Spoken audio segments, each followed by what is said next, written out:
જય માતાજી મિત્રો, પુષ્પાની રસોઈમાં તમારું સ્વાગત છે। આજે આપણે દાબેલી બનાવવાની છે। તેના માટે મેં બટાકાને બાફીને મેશ કરી લીધા છે। હવે દાબેલી મસાલો લીધો છે। દાબેલી મસાલો કોઈ પણ કરિયાણા સ્ટોરમાં મળે છે, તેને મેં બાઉલમાં લઈ લીધો છે। આ ટાઈપનું પેકેટ આવે છે, તે લઈ લેવાનું। આપણે મસાલો ઘરે પણ રેડી કરી શકીએ છીએ, એની વિડીયો પણ આપણે બનાવીશું। દાબેલીમાં મસાલામાં આપણે થોડું પાણી એડ કરી દઈશું અને મસાલાને સરસ ઓગાળી લેવાનો છે। પહેલાં વઘારી લીધો છે। હવે તેનો વઘાર કરવાનો છે। તેમાં નોનસ્ટિક પેનમાં આપણે 2 ચમચા જેટલું તેલ લઈ લેવાનું છે। તેલ ગરમ થઈ જાય પછી આપણે આ મસાલો અંદર એડ કરી દઈશું। વઘારેલો મસાલો આપણે એડ કરી દીધો છે।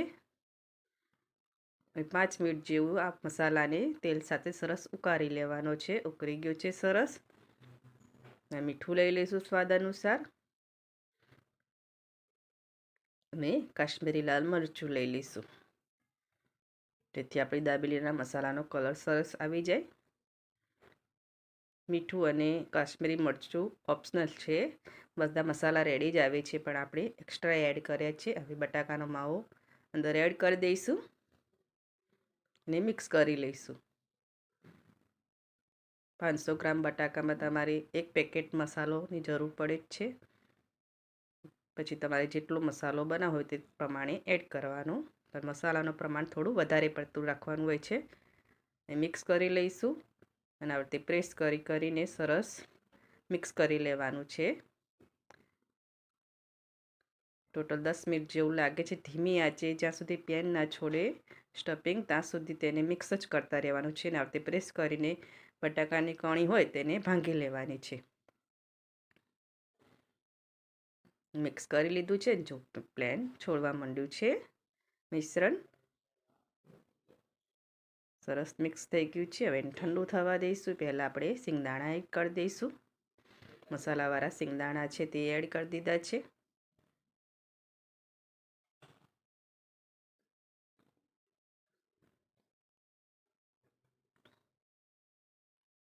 ઠંડુ થઈ ગયું છે મિશ્રણ। હવે તેને એક પ્લેટમાં લઈ લઈશું।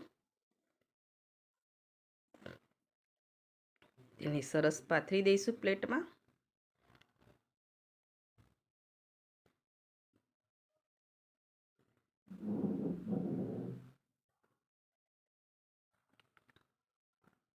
પ્લેટમાં સરસ પાથરી દીધો છે આપણે મસાલો। હવે ડુંગળી લઈશું, ઝીણી કટ કરેલી ડુંગળી લીધી છે, તેને આપણે ગાર્નિશિંગ કરીશું મસાલાનું।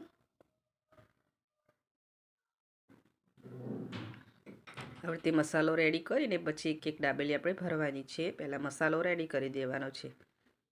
ડુંગળી લઈ લીધી છે,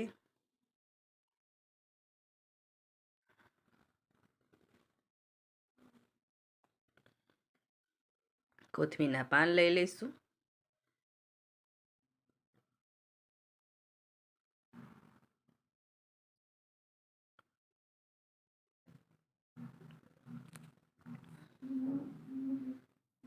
લીલા નારિયેળની કતરણ લીધી છે,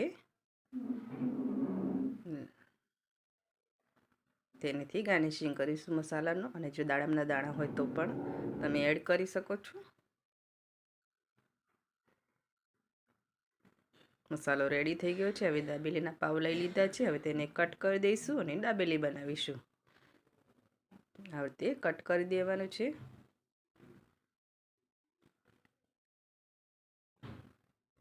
એક સાઈડ આપણે ગ્રીન ચટણી લગાવી લઈશું। કોથમીરની ગ્રીન ચટણી હોય છે તે,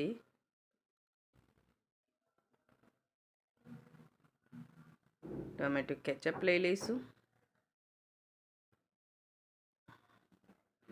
અને દાબેલીનો મસાલો લઈ લઈશું। 1 ચમચી જેટલો આપણે મસાલો લઈ લીધો છે। જરૂર પડે તો તમારે જેટલો યુઝ કરવો હોય તેટલો લેવાનો, લઈ લીધું છે। થોડા સિંગદાણા લઈ લઈશું, મસાલાવાળા સિંગદાણા, થોડી ડુંગળી લઈ લઈશું અને ઝીણી સેવ લઈ લઈશું અને દાબેલીને બંધ કરીને એને શેકી લઈશું। શેકવા માટે નોનસ્ટિક પેનમાં થોડું તેલ લગાવી લઈશું।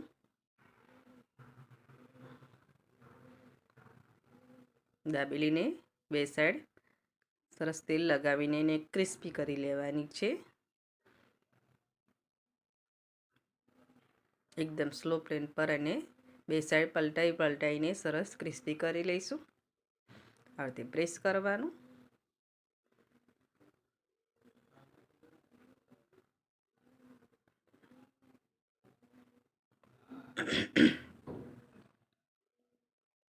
હવે પલટાઈ દઈશું. એક સાઈડ થઈ ગઈ છે, હવે બીજી સાઈડ આપણે સરસ એને ગોલ્ડન કરી દઈશું. ફટાફટ બની ગઈ છે ને દાબેલી બનતા જરા પણ વાર નથી લાગતી, ફટાફટ બની જાય છે.